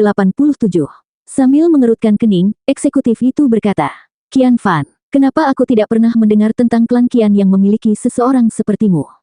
Hahaha, aku selalu berkeliaran di luar dan baru saja kembali atas perintah kepala klan karena masa-masa menegangkan ini. Eksekutif Chao, wajar jika tidak mengenal saya. Zuo Fan berbicara tanpa perubahan apapun dalam suaranya, sementara juga mengisyaratkan bahwa tangan eksekutif terikat tidak peduli seberapa mencurigakannya dia. Ini anak perempuanku. Aku tidak merasa damai meninggalkannya sendirian di rumah jadi aku mengajaknya. Saya harap eksekutif tidak keberatan jika dia tidak ada dalam daftar. Zuo Fan memanggil Kiao Er sebagai perisai, yang membantu mengekang kecurigaan Chao. Mata-mata macam apa yang akan membawa putri mereka bekerja? Dia hanya akan menghalangi. Sayang sekali dia tidak tahu gadis imut dan menggemaskan ini sama sekali tidak berbahaya. Eksekutif Chao mengangguk. Saya percaya Anda, tetapi bisnis adalah bisnis dan kita harus mengikuti protokol dalam memastikan setiap anggota. Hahaha. Eksekutif Chao memberi isyarat dan salah satu anak buahnya membawa token Zuo Fan dan berbisik di telinganya sebelum menyuruhnya pergi. Chao berbalik dari orangnya ke Zuo Fan, berkata, "Sejak keluar dari lapangan, apakah Tuan tahu tentang 5 sekte yang memperketat penjagaan mereka sejak operasi area pusat di tanah air kita? Nama dan aura tokoh utama dari klan besar semuanya telah dimasukkan untuk diperiksa. Dalam beberapa menit kami akan mendapat konfirmasi, Pak. Aku hanya meminta waktumu sebentar." Eksekutif Chao memindai Zuo Fan untuk kedutan sekecil apapun, untuk menemukan apapun yang mungkin membuatnya kabur. Zuo Fan menyadari usahanya sejak awal dan Serene Sores Trading memastikan semuanya akan diperiksa saat mereka memasang tokennya. Dia yakin dalam pikirannya tidak akan ada masalah apapun. Saya tahu ini ketika saya kembali. Terima kasih atas perhatian Anda, Eksekutif Chao. Zuo Fan tersenyum. Eksekutif Chao berkedip dan tersenyum kering. Dengan semua upayanya untuk membangkitkan orang lain yang salah, dia sekarang cukup yakin bahwa Zuo Fan adalah yang dia klaim. Segera, orangnya kembali dengan jawaban dan lencana. Eksekutif, daftar klan Qian memang mengandung pelayan seperti itu di antara mereka, sementara Aura juga memeriksa. Oh, lalu mengapa aku tidak menyadari hal ini? Eksekutif Chao bertanya. Pria itu melanjutkan. Tanah Utara memiliki banyak barang langka yang dijual oleh banyak klan ke berbagai daerah untuk mendapatkan keuntungan yang lebih besar dengan mengirimkan orang-orang mereka ke sana. Dengan betapa kelamnya kita, mereka semua memanggil kembali orang-orang mereka dan setiap klan telah memperbarui daftar mereka. Selama beberapa hari terakhir banyak klan mengirim daftar baru mereka setiap beberapa hari, dengan klan Qian mengirimkan daftar terbaru mereka hanya 5 hari yang lalu. Begitu, itu hanya salah paham, hahaha. Eksekutif Chao dengan percaya diri mengangguk pada identitas Zuo Fan dan tersenyum. Pelayan Qian, tolong jangan pedulikan itu. Itu hanya tindakan pencegahan. Zuo Fan tidak punya alasan untuk panik, tidak ketika semuanya terbukti sangat mudah. Ini semua untuk keamanan Tanah Utara, hahaha. Oh, bisakah Eksekutif Chao memeriksa barangnya sekarang? Kami masih memiliki banyak tetes untuk dibuat. Tentu, tidak masalah. Eksekutif Chao mengambil slip giok, menempatkan jejaknya di atasnya, sebagai tanda terima, lalu mengambil token Zuo Fan dan menandainya ke dalam slip giok yang sama untuk menandai Qian Fan sebagai penerima. Ini bekerja untuk memperkuat persona baru Zuo Fan, dengan tidak hanya klan Qian yang menjaminnya, tetapi juga Sun Si Sekte. Membawa bukti ini bersamanya akan membuat sisa perjalanan menjadi lancar, dengan masing-masing perhentian menambahkan jaminan mereka sendiri untuk identitasnya dan menyegel statusnya di Tanah Utara sambil membuatnya jauh lebih mudah untuk pergi ke pantai Laut Utara. Tanah Utara mengalami kerumitan seperti itu setiap saat untuk membasmi mata-mata daerah pusat manapun yang mungkin mendapatkan ide. Tentu, sedikit keberuntungan mungkin membuat seseorang melewati pos pemeriksaan, tetapi bagaimana dengan lebih banyak lagi yang mengikuti? Setelah Anda melewati semua pemeriksaan menyeluruh ini, tanpa ada kesalahan, hampir tidak akan ada perlawanan lagi untuk siapapun, bahkan mereka yang berasal dari Kerajaan Bintang Pedang. Semua, bagaimanapun, tidak menyadari Kekaisaran Bintang Pedang tidak pernah bisa mengambil pendekatan ini, sementara Serene Sores Trading yang mati dapat dengan mudah melakukannya dengan koneksi mereka di seluruh negeri. Ini adalah faksi yang berada di bawah kendali Zuo Fan. Itu pasti akan menjadi faksi kelima yang bergabung dengan konflik di antara tanah ini, tanpa ada yang menyadarinya saat mengintai dan tumbuh dari bayang-bayang. Dengan stempel persetujuan, Zuo Fan menyuruh orang-orang itu membongkar barang-barang Sekte Laut Matahari lalu pergi dengan kereta. Tahan, suara keras yang tiba-tiba mengintervensi kepergian mereka. Steward Qian, teh barangnya sudah habis. Eksekutif Chao memiliki pandangan yang aneh. Mengapa ada setengah dari item biasa? Zuo Fan memasang wajah kesakitan dan menghela nafas saat dia menarik eksekutif itu. Eksekutif Chao, saya meminta Anda membantu saudara laki-laki dan merahasiakan masalah ini. Saya pasti akan memberikan sisanya pada perjalanan pulang. Hanya apa yang terjadi? Eksekutif Chao penasaran. Zuo Fan menghela nafas lebih lama kali ini. Sejujurnya, gerbong dengan separuh barang sekte besarmu lainnya dihancurkan oleh agen area pusat. Kamu bertemu dengan agen area pusat. Eksekutif Chao berteriak, tetapi Zuo Fan dengan cepat menutupi mulutnya dengan tatapan panik. Eksekutif Chao, Saudara Chao, pelankan suaramu. Kepala klan mungkin mendapat kabar kalau aku gagal menjaga barang dan dia akan mengulitiku. Apa yang harus aku lakukan? Dari barang yang dijanjikan, hanya setengahnya yang tiba. Tidak terlalu keras. Membuat gerakan diam, Zuo Fan berbicara dengan cepat. Sudah kubilang, aku akan memberikan sisanya saat aku melakukan perjalanan pulang. Sekte Anda tidak membutuhkannya sekarang, dan Anda dapat menyimpannya. Kemudian saya akan kembali dengan sisanya, dan dengan sedikit tambahan untuk membalas budi. Eksekutif Cao mengerutkan kening dan menggelengkan kepalanya. Tidak, ini terlalu penting. Jumlahnya terlalu besar dan saya akan mengambil jatuhnya setelah diperiksa. Tidak ada alasan bagi saya untuk mengambil risiko yang tidak beralasan seperti itu. Baik, aku akan melakukan yang lebih baik untukmu, tetapi kamu harus melindungiku. Zuo Fan menggertakkan giginya dan ragu-ragu sebelum terlihat kesakitan. Agen itu ada tepat di belakang kita, dimaksudkan untuk menargetkan barang dagangan kita. Dia pertama-tama menghancurkan setengah dari barang-barang Anda dan merasakan kehancuran. Dia masih mengikuti kami, menunggu waktunya untuk kesempatan sempurna untuk menghancurkan lagi. Jadi saya berencana untuk menangkapnya. Anda tahu dan juga saya melakukan pencapaian besar yang akan terlihat oleh mata-mata musuh yang ditangkap dalam catatan Anda, terutama di masa-masa kelam ini. Jadi saya akan berbagi imbalan dengan Anda. Kami berdua akan menangkapnya dan saya tidak hanya akan diampuni karena kehilangan barang saya tetapi bahkan diberi hadiah untuk prestasi seperti itu. Klan akan memujiku sebagai pahlawan. Eksekutif Cao mencubit kumisnya, menghitung. Apakah akan semudah itu mendapatkannya? Ketika dia menghancurkan gerbong kami, bahkan selusin orangku pun tidak bisa mengelilinginya dengan seberapa cepat dia bergerak. Zuo Fan menggelengkan kepalanya dengan cemberut. Eksekutif Cao menghela nafas panjang dan mengutuk. Karena kamu tidak bisa menangkapnya maka jangan menyia-nyiakan lebih banyak orang untuknya. Baiklah, pergi saja, tapi ingatlah untuk kembali dengan sisa perbekalan, atau aku akan mengambilnya dengan klan Qian. Hei, kamu tidak menangkapnya. Tentu saja tidak, tugas kami adalah menjaga sekte, bukan menangkap mata-mata untukmu. Eksekutif Cao melambai dengan tidak sabar. Pergilah, sekte lain sedang menunggu barang Anda. Kita tidak boleh lengah sesaat pun di saat-saat menegangkan seperti ini. Hati-hati di jalan, buka penghalang dan biarkan mereka pergi. Ya Pak, Zuo Fan menatapnya lama dan menggelengkan kepalanya. Dia masuk ke dalam gerbong bersama anak buahnya sambil merengek. Menurutku, membuat kesal seseorang lebih mudah daripada berjalan. Sekte busuk ini benar-benar santai bahkan tidak menginginkan pencapaian sebesar itu. Eksekutif Cao, mendengus dan memasang wajah lurus seolah dia tidak ada di sana. Begitu karavan Zuo Fan pergi, Eksekutif Cao memberi isyarat dan memanggil 50 ahli harmoni jiwa. Kalian akan mengikuti karavan. Tangkap siapapun yang menyelinap di belakangnya, dan pastikan untuk membawa mereka hidup kembali. Mengerti? Ya, Eksekutif Cao. Orang-orang itu mengangguk, meski kebingungan. Zuo Fan menyeringai pada dirinya sendiri di dalam kereta. Tenanglah, anak domba keluar dari kandangnya dan langsung masuk ke mulut serigala. Begitu penyihir itu kenyang, dia akan mengabaikan kita. Hari-hari tenang menanti kita, nak, hahaha. Yang lain menatap Zuo Fan dengan rasa ingin tahu saat dia berbaring di kursinya, terlihat sangat nyaman. 988. Melewati perhentian pertama, karavan Zuo Fan terus melewati badai salju, yang menutupi jejak berat mereka secepat yang mereka lakukan. Meskipun dalam cuaca seperti ini, seorang wanita dengan mata yang kejam tidak mengalami kesulitan mengikuti kereta bahkan dalam ketergesaan gila mereka melalui kesunyian putih. Hajingan busuk, biarkan aku mengirimmu pergi dengan keras, dan hadiah, meringankan bebanmu dari satu gerbong lagi, beberapa binatang spiritual dan mulut ekstra untuk diberi makan, Bali Yuyu menunjuk jarinya, menyiapkan seni pedangnya dengan niat keji.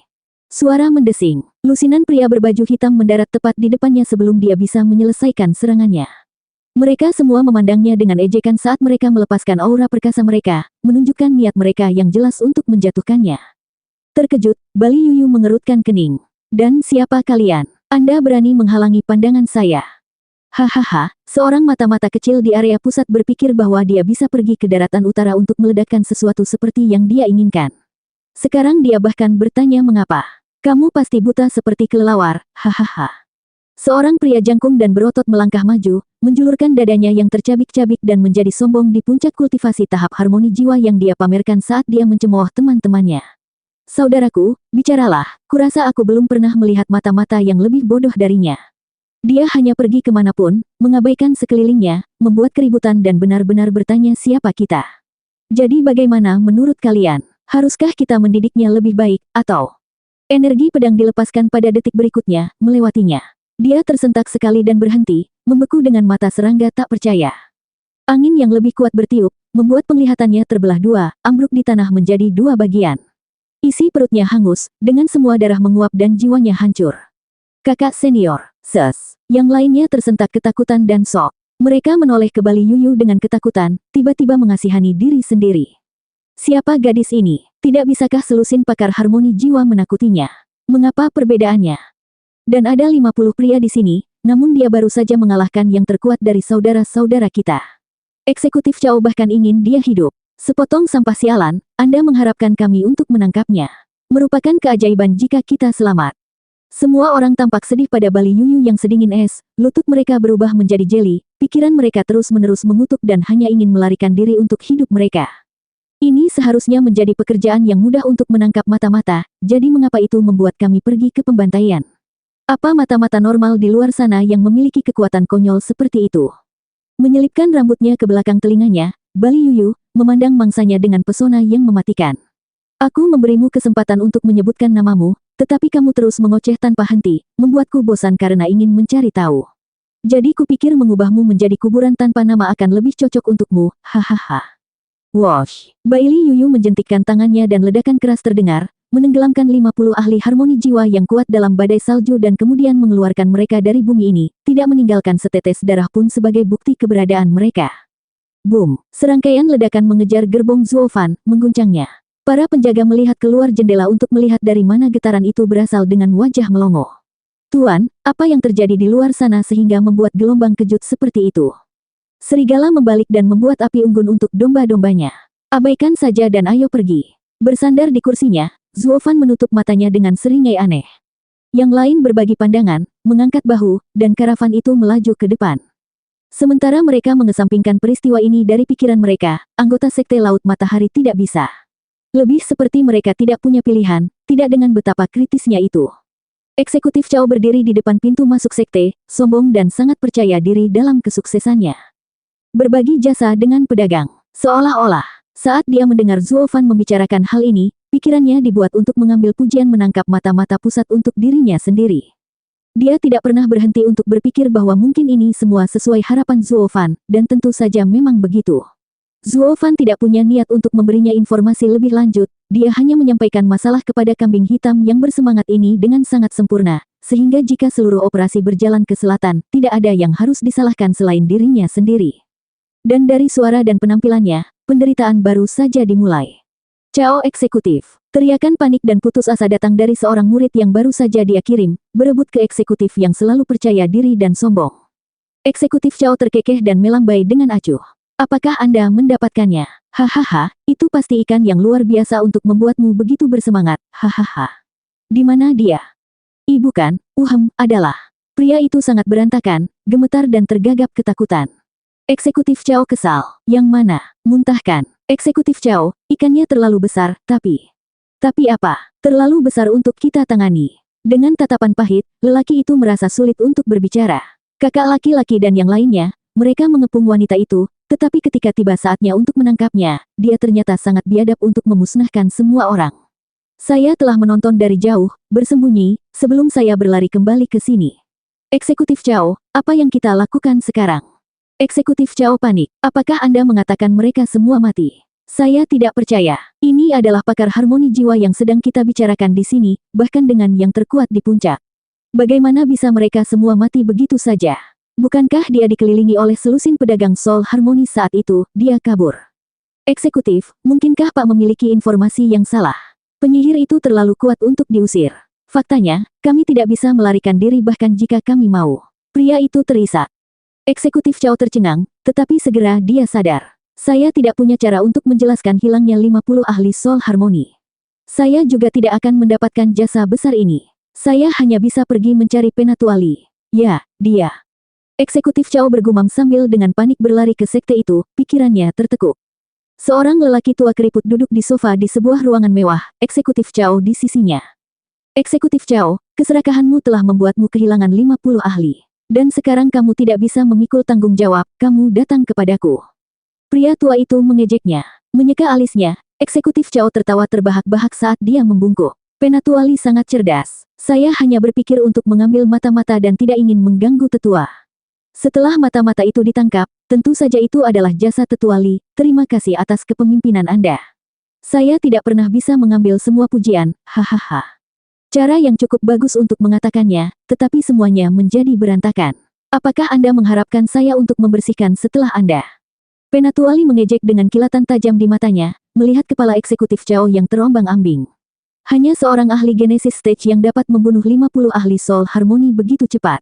Penjaga, panggil 50 ahli Genesis Stage sekaligus dan tangkap mata-mata ini, hidup-hidup. Karena ada mata-mata, setidaknya kita harus mencari tahu apa yang dia ketahui. Ya Pak, langkah tergesa-gesa terdengar di luar. Penatuali menoleh ke eksekutif Chao. Chao kecil, kamu berutang banyak padaku untuk ini. Anda tahu dan juga saya tahu betapa sembrono membahayakan serta kehilangan 50 ahli harmoni jiwa dihukum. Saya sekarang mengirim orang lain untuk menangkapnya dan mengganti kerugian Anda, mengatakan mereka meninggal dalam menjalankan tugas. Dengan kerugian yang begitu besar dan tidak ada yang bisa ditunjukkan, Anda akan menderita lebih buruk daripada di neraka. Terima kasih banyak, Penatuali, atas bantuan Anda.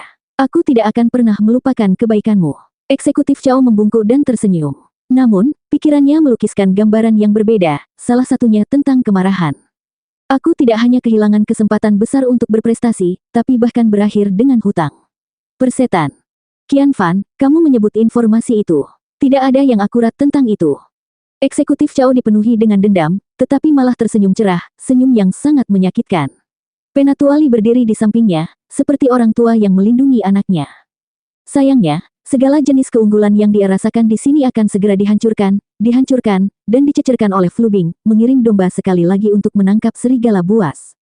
Buk, langkah kaki yang berat bergegas dan menerobos masuk ke dalam ruangan. Ahli Genesis State tidak punya waktu untuk kesopanan saat dia melihat kedua pria itu dengan ketakutan dan kengerian.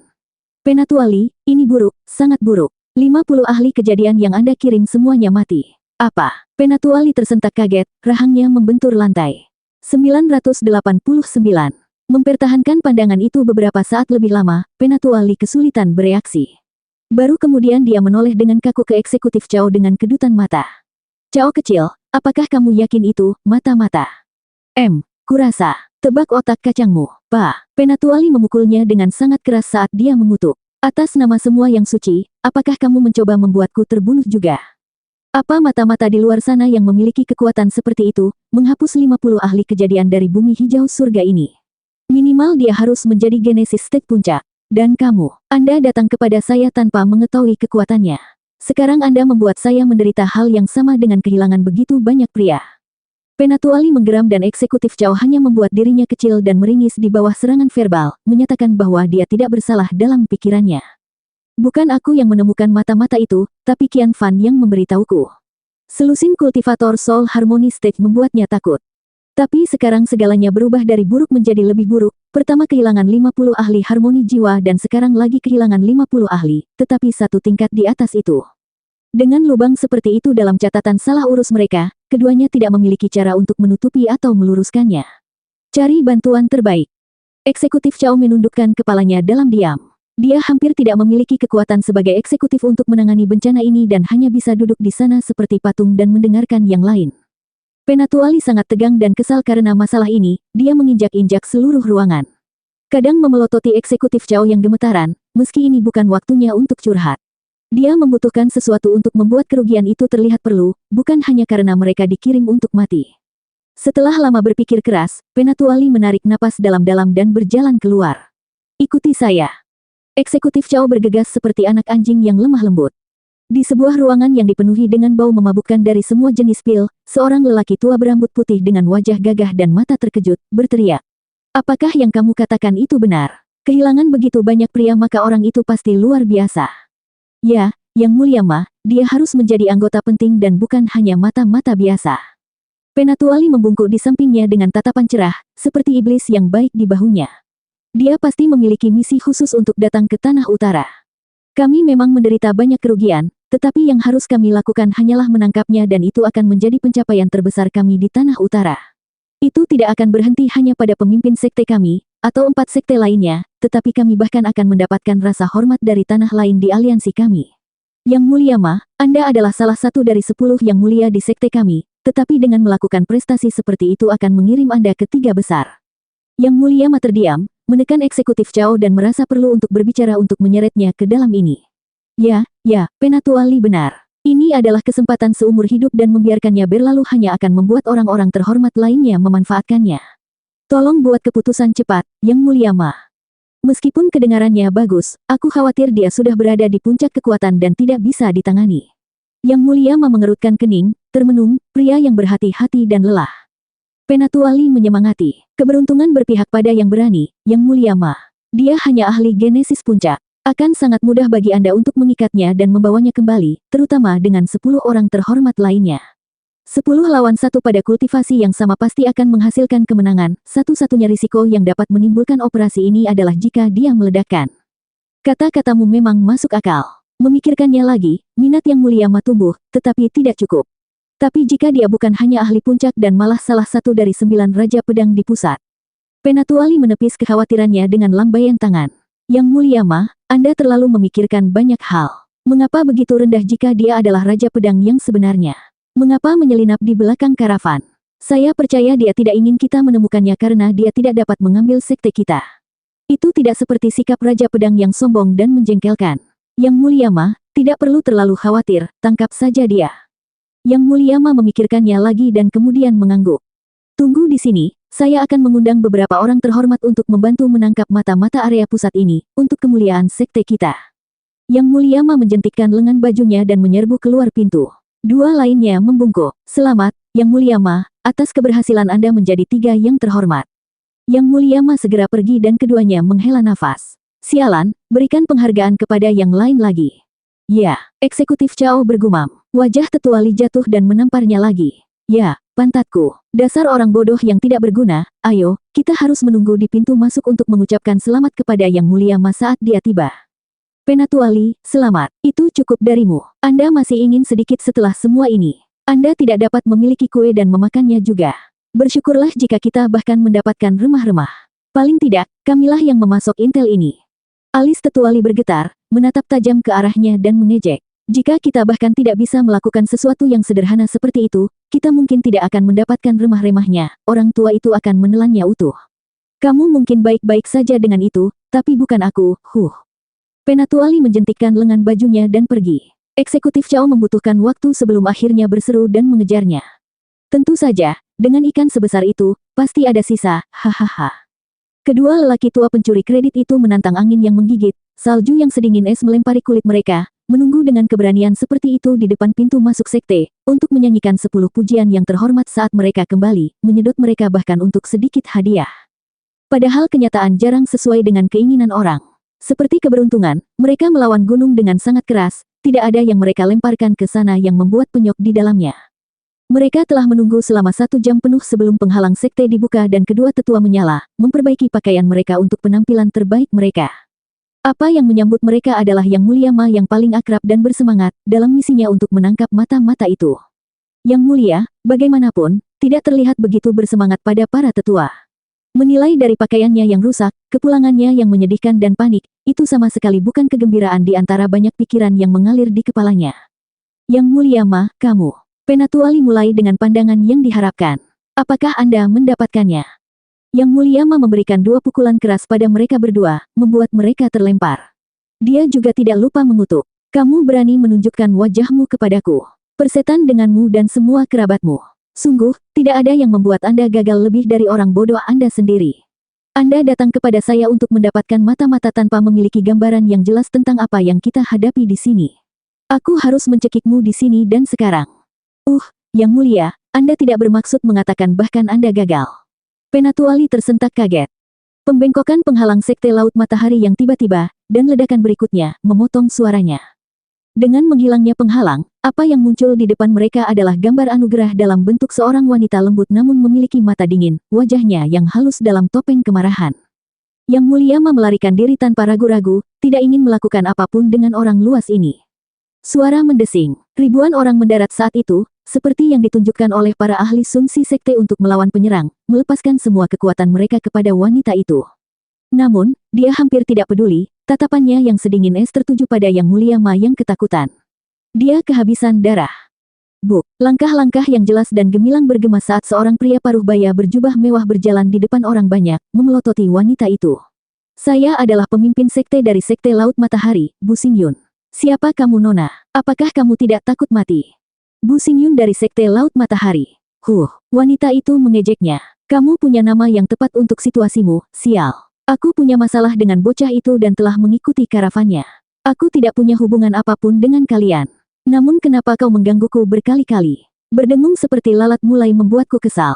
Jadi sebaiknya habisi kalian semua dan akhiri gangguan yang tak henti-hentinya ini. Bu Xingyun mengerutkan kening dan mencemooh. Menghabisi sekteku. Anda berbicara tentang permainan besar. Kamu pikir kamu ini siapa, Nona? Hentikan bualanmu sebelum kamu mendapatkan ejekan semua orang. Para pria mulai tertawa dengan jijik. Hanya Yang Mulia Ma yang bergidik di tempatnya. 990. Siapa saya? Sambil tersenyum menawan, wanita itu mengalihkan pandangannya ke Yang Mulia Ma yang ketakutan dan mengejek. Kamu bahkan tidak tahu siapa aku, namun kamu mengirim orang untuk mengejarku. Kalian tidak akan melangkah jauh dalam hidup dengan sikap seperti itu. Sekarang dengarkan dan dengarkan baik-baik, aku Frigid Rain Sword King Bali Yuyu, yang ditunjuk secara pribadi oleh Patriark dari Sword Star Empire di area tengah. Raja Pedang. Semua orang tersentak kaget, menggigil dan mengawasinya dengan ketakutan di mata mereka. Penatuali dan Eksekutif Chao tercengang. Mata-mata ikan besar dari daerah pusat yang ingin mereka lewati dalam karir gemilang mereka ternyata adalah salah satu dari 9 Raja Pedang. Siapa yang tahu, setidaknya itu menjelaskan mengapa semua orang yang mereka kirim meninggal. Tidak ada hal baik yang terjadi saat berhadapan dengan 9 Raja Pedang. Tentu, mereka memang ikan besar, melebihi apapun yang bisa mereka pahami, tetapi masih belum cukup untuk ditangkap bahkan oleh seluruh sekte mereka. Wajah Bu Xingyun berkedut dan dia tersedak. Dia menelan ludah, jantungnya berdegup kencang dan membentak karena marah. Demi dewa, siapa yang membawa Raja Pedang? Tunjukkan dirimu saat ini juga. Yang Mulia Ma berdiri sambil menangis dan kesakitan. Oh, jadi ini kamu, orang tua. Bu Xingyun menggeram, berharap tidak lebih dari mengakhirinya saat itu juga. Yang Mulia dengan cepat mendapatkan akalnya tentang dia menangkupkan tangannya. Pemimpin sekte, harap tunggu. Bukan hanya aku, itu. Yang Mulia mencambuk kepalanya pada Penatuali, menamparnya dengan keras dan mengutuk. Sialan, apa yang kamu lakukan menghasut Raja Pedang? Anda telah membunuh begitu banyak saudara kami. Yang Mulia Ma, pemimpin sekte, aku. Bibir Tetuali bergetar, merasa menjadi korban, lalu giliran dia untuk memberikan pukulan, kali ini kepada Eksekutif Chao, meninggalkan cetakan merah. Dasar bodoh. Anda membunuh semua ahli Genesis dan Soul Harmony itu. Kenapa kamu mengacaukan Raja Pedang? Eksekutif Chao tersedak karena air mata. Pemimpin sekte, Yang Mulia Ma, Penatuali, intelnya salah. Bukan aku, tapi klan Qian, Eksekutif Chao sedang mencari kambing hitam, sayang sekali Zuo Fan sudah lama pergi, meninggalkannya sendirian untuk mengambil tanggung jawab besar atas bencana ini. Yang bisa dia lakukan hanyalah menarik wajah yang salah dan menjelaskan. Seorang pelayan Qian memberitahu saya tentang hal ini, jadi saya pergi untuk menangkap agen area pusat. Aku tidak tahu itu adalah Raja Pedang. Dasar, Anda benar-benar pergi dan percaya rumor tipis tanpa memeriksanya terlebih dahulu. Kamu hanya meminta untuk dibunuh. Bu Xingyun mengutuk lebih keras, lalu dia membungkuk ke Bali Yuyu sekaligus. Frigid Rain Snow King, ini adalah kesalahpahaman total yang lahir dari kepercayaan bodoh Mut ini pada desas-desus. Anda bebas menghukum mereka sesuka Anda. Tanah utara dan tengah belum berperang. Kami hanya bersiap-siap untuk itu dan tidak memulainya. Maukah Anda pergi ke tempat lain dan menjaga kedamaian? Bali Yuyu mencibir, dipenuhi dengan penghinaan. Bu Xingyun, kamu berani. Sementara kedua belah pihak akan berperang, Anda pergi untuk perdamaian. Bagaimana bisa? Hahaha, bukankah masalah kedua belah pihak karena Ouyang Lingtian dari Sekte Terang Laut? Kami tidak menentang kerajaan besarmu. Pengecut tak bertulang. Mata Bali Yuyu bersinar dan meludah. Kamu adalah salah satu dari 5 sekte di Tanah Utara, namun ketika musuh menerobos masuk ke rumahmu, kamu hanya berpikir untuk bersembunyi di sudut. Di mana martabat Anda, kehormatan Anda melawan penjajah? Kau benar-benar kebalikan dari bocah Radiant Stage itu, yang setidaknya berani berdebat denganku. Sementara Anda, oh sekte besar, tidak memiliki tulang di punggung Anda. Kau hanyalah sampah. Saya pikir saya harus membantu Tanah Utara dengan melakukan pembersihan musim semi. Ouyang Lingtian bahkan mungkin berterima kasih padaku untuk itu, hahaha. Favorit Bu Xingyun menjadi dingin. Kalau begitu Nona itu tidak mau pergi. Coba tebak, jenius, maka Sekte Laut Matahariku tidak bisa lagi mundur. Bu Xingyun menyala, Bali Yuyu, aku tahu 9 Raja Pedangmu hebat, tapi jangan berpikir sekte kita lebih lemah. Kami memiliki ratusan ahli kejadian, dengan 100 di tahap puncak. Bahkan Anda sendiri tidak dapat menghadapi angka seperti itu tanpa konsekuensi. Lagi pula kamu hanya ahli Genesis puncak. Bali Yuyu mengangkat sebelah alisnya, mengejek. Apakah Anda ingin menguji teori itu? Wajah Bali Yuyu mengeras dan badai salju yang terus-menerus berhenti saat itu juga. Langit tergelincir berikutnya dengan kilatan petir perak. Energi pedang berkobar dan mengiring gelombang pedang memotong udara, merobek semua yang ada di jalurnya. Salju yang mendominasi langit sejauh ini telah berubah menjadi badai perak, dengan gelombang pedang perak ke segala arah. Seperti yang diharapkan, apapun yang disentuh ombak, ia tidak ada lagi, menjadikan Bali Yuyu penguasa dunia ini, tanpa ada yang lepas dari genggamannya. Semua orang gemetar ketakutan dan kedinginan. 10 demi puluhan ribu Sun Si Sekte yang kuat hanyalah serangga bagi wanita ini untuk dihancurkan, atas keinginan dan belas kasihannya. Bali Yuyu meraung dan melepaskan semua kekuatannya padanya, dengan semua ahli genesis lainnya melakukan hal yang sama, siap mati. Langit dipenuhi gelombang perak sementara tanah dibasahi oleh Yuan Qi. Tabrakan itu menghasilkan pemandangan neraka, mengguncang segala sesuatu di sekitar mereka. Kereta Zuo Fan masih melaju melewati salju, menyaksikan peristiwa aneh di langit. Dia bahkan bisa melihat bagaimana udara melengkung, mengejutkan anak buahnya. Zuo Fan hampir tidak melihat keluar jendela, tapi kali ini bahkan dia terpana dengan kekuatan seperti itu. Seorang ahli genesis stage dapat menggunakan kekuatan dunia. Dalam pertempuran antara kultivator pada tahap ini semua tentang berjuang untuk menguasai kekuatan tersebut. Bali Yuyu sendiri, dalam hal ini, memiliki langit di sisinya, menekan semua Sun Si Sekte. Mereka tidak memiliki ruang untuk bernafas, apalagi menggunakan kekuatan dunia untuk melawan. 9 Raja Pedang sekuat yang mereka katakan. Orang-orang lain mengangguk dengan sungguh-sungguh. 9 Raja Pedang dapat menghancurkan sekte sendiri. Ho, keheranan mereka berumur pendek saat binatang spiritual mereka menarik kereta meraung dan berhenti. Itu sangat tiba-tiba, hampir membuat penumpangnya terlempar. Setelah berhenti total, seorang penjaga melihat keluar jendela lalu berkata kepada Zuo Fan. Tuan, ini dia, hahaha. Sambil menyeringai, Zuo Fan tahu ini sudah lama datang, tidak terpengaruh olehnya saat dia melihat sekitar 10 orang di luar berdiri di depan kereta mereka.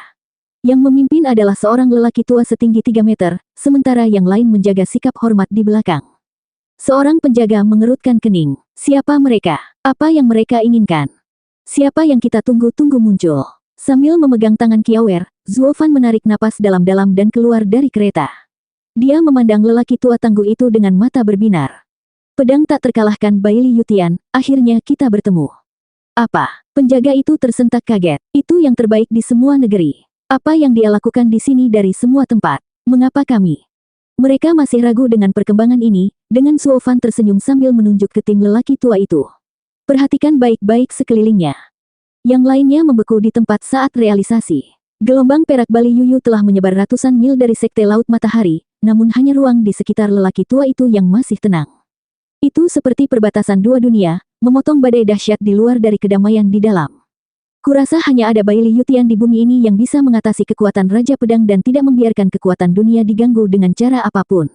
Melihat ke atas, Zuo Fan tersenyum dan menarik Kiawer saat dia berjalan ke Baili Yutian tanpa peduli. Pria tua itu menunggunya dengan tatapan yang dalam. Wosh! Tapi kemudian, di antara tim Baili Yutian, satu menyerang Zuo Fan, bertekad membunuh dan mengamuk.